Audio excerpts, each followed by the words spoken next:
আজকের গন্তব্য বন্ধুরা চিড়িয়াখানা। ছেলের আবদারে এসেছি, কিন্তু আমার শরীর খুব খারাপ, মানে জ্বর। কাল থেকে অ্যান্টিবায়োটিক খেয়ে এসেছি, অ্যান্টিবায়োটিক খেয়ে জ্বরের ওষুধ খেয়ে ছেলের আবদারে আসা।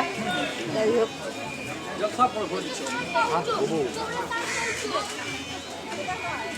দেখতে পাচ্ছ ছেলে সকালে টিউশন স্কুল করে এসে আমার আজও খুব কষ্ট হচ্ছে, তবু ওর মুখের দিকে তাকিয়ে আসতে হলো। যাই হোক, আর তো গরম পড়লে কোথাও যেতে পারবে না, তারপরে আবার মাধ্যমিকের বন্দি। যাই হোক, একটু ঘুরে নিলাম। যদিও চিড়িয়াখানাটা আমার ভালো লাগে না, মানে এত হাঁটতে হয়, আর তার মধ্যে প্রচণ্ড গরম, প্রচণ্ড গরম। যাই হোক, একটু ঘুরছি, ঘুরে প্রায় বললাম চল, আর তো কিছু নেই, বাড়ি যাওয়ারও সময় হয়ে গেছে। তোমরা কেমন আছো? ভালো থেকো, তোমাদের ভালোবাসায় আমিও ভালো আছি।